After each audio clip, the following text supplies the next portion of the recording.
ദൈവനാമം മഹത്വപ്പെടുമാറാകട്ടെ. കുഞ്ഞുങ്ങൾക്ക് കഥ ഇഷ്ടമാണല്ലോ. ഇന്ന് നമുക്ക് അബ്രഹാമിൻ്റെയും ലോത്തിൻ്റെയും കഥ പഠിക്കാം.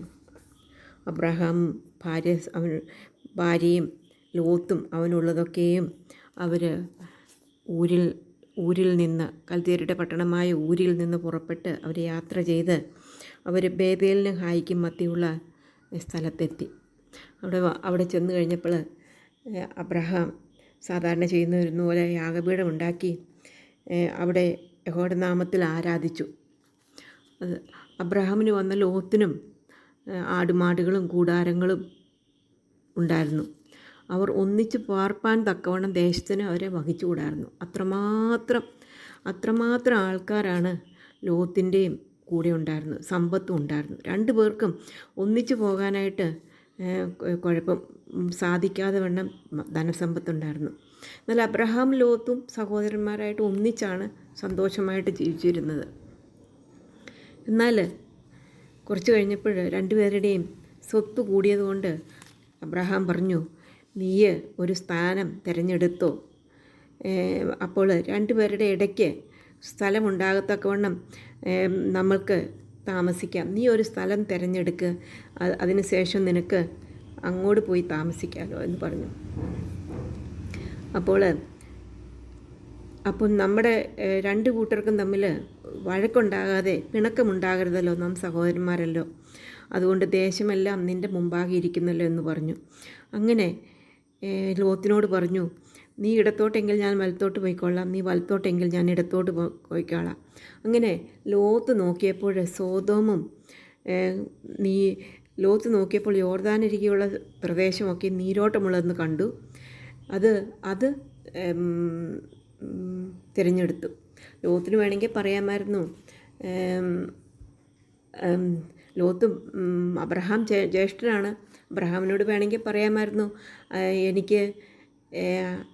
എനിക്ക് തിരഞ്ഞെടുക്കുവാൻ അറിയത്തില്ല, അല്ലെങ്കിൽ ജ്യേഷ്ഠൻ ആദ്യം തിരഞ്ഞെടുക്കുക, അത് കഴിഞ്ഞിട്ട് ഞാൻ തിരഞ്ഞെടുത്തോളാം എന്ന് പറയാമായിരുന്നു. അതൊന്നും പറഞ്ഞില്ല. പെട്ടെന്ന് ലോത്ത് ഒരു പ്രദേശം തിരഞ്ഞെടുത്തു. അങ്ങനെ ലോത്ത് യോർദാനരികെയുള്ള പ്രദേശമൊക്കെയും തിരഞ്ഞെടുത്തു. അബ്രഹാം കനാൻ ദേശത്ത് തന്നെ പാർത്തു. എന്നിട്ട് ലോത്ത് കനാൻ ദേശത്ത് നിന്ന് അവിടെ നിന്ന് പിരിഞ്ഞ് സോദോം ഗൊമോറയിലേക്ക് മാറ്റി അവർ സോദോം ഗൊമോറയിൽ നടത്തി. എന്നാൽ അബ്രഹാം ഹെബ്രോനിൽ മമ്രയുടെ തോമ്പിൽ വന്ന് പാർത്തു. അവിടെ യഹോവയ്ക്കൊരു യാഗപീഠം പണിതു, യഹോവയെ ആരാധിച്ചു. എന്നാൽ ലോത്തിനെക്കുറിച്ച് നോക്കുമ്പോൾ അവനങ്ങനെ യഹോവയെ ആരാധിച്ചതായിട്ട്, അവനൊരു നീതിമാനായ മനുഷ്യനായിരുന്നു, എന്നാൽ ഒരിക്കലും ദൈവത്തെ യഹോവയെ ആരാധിച്ചതായിട്ട് കാണാനായിട്ട് സാധിക്കത്തില്ല. രണ്ടുപേരുടെ ഒരു തിരഞ്ഞെടുപ്പുണ്ടായി. ലോത്ത് നോക്കിയപ്പോൾ നീരോട്ടമുള്ള ദേശം കണ്ടു. അവിടെയുള്ള മനുഷ്യരെങ്ങനെയെന്നോ അത് ദൈവത്തെ ഭയപ്പെടുന്നു എന്നുള്ളതൊന്നും അവൻ നോക്കിയില്ല. അവൻ അങ്ങനെ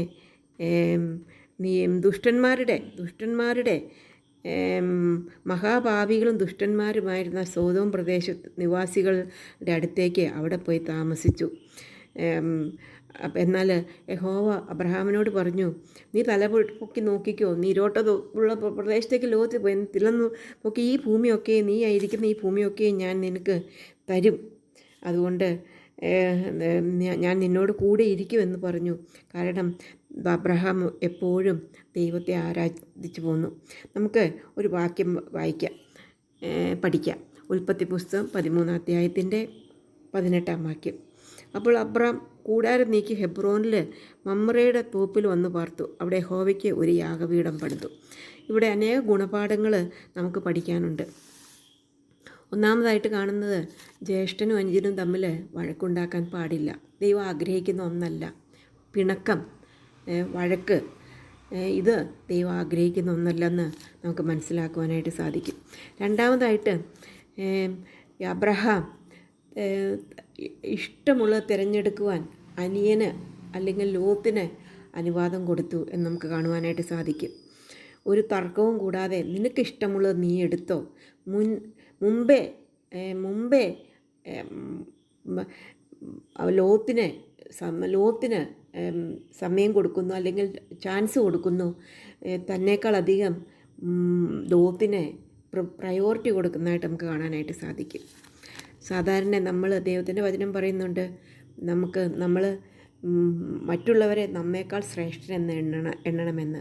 രണ്ടാമതായിട്ട് നമുക്ക് കാണാനായിട്ട് സാധിക്കും, അബ്രഹാം ലോത്തിനെ തന്നേക്കാൾ ശ്രേഷ്ഠനെന്ന് എണ്ണി. മൂന്നാമതായിട്ട് നമുക്കിവിടെ കാണാനായിട്ട് സാധിക്കും, ലോത്ത് തിരഞ്ഞെടുത്ത സ്ഥലം അത് ദുഷ്ടന്മാരുടെയും പാപികളുടെയും അങ്ങനെയുള്ള സ്ഥലമാണ്. അങ്ങനെയുള്ള മനുഷ്യരുടെ മധ്യത്തിലാണ് ലോത്ത് തിരഞ്ഞെടുക്കുകയും പോവുകയും ചെയ്തതെന്ന് മനസ്സിലാക്കുവാനായിട്ട് സാധിക്കും. പിന്നീട് അതിൻ്റെ ഫലം ലോത്ത് അനുഭവിക്കുന്നു. എന്നാൽ നാലാമതായിട്ട് നമുക്ക് കാണാനായിട്ട് സാധിക്കും, അബ്രഹാം ദൈവത്തോട് കൂടെ ഇരുന്ന് ദൈവഹിതപ്രകാരം ദൈവത്തെ ആരാധിക്കുന്നതായിട്ടും ദൈവത്തിൻ്റെ അനുഗ്രഹം ലഭിക്കുന്നതായിട്ടും കാണാം. നമുക്ക് പ്രാർത്ഥിക്കാം. സ്നേഹവാനായ ദൈവമേ, ഈ നല്ല സമയത്തിനായിട്ട് ഞങ്ങൾ നിന്നെ സ്തുതിക്കുന്നു, സ്തോത്രം ചെയ്യുന്നു. നിൻ്റെ മക്കളായ ഞങ്ങൾക്ക് നിൻ്റെ സന്നിധിയിൽ വരുവാൻ സഹായിച്ചുകൊണ്ട് സ്തോത്രം. ദുഷ്ട നിറഞ്ഞ ലോകത്തിൽ ഞങ്ങളെ കരുതുന്നു, കാക്കുന്നു, പരിപാലിക്കുന്നു. അതോർത്ത് ഞങ്ങൾ നിന്നെ സ്തുതിക്കുന്നു.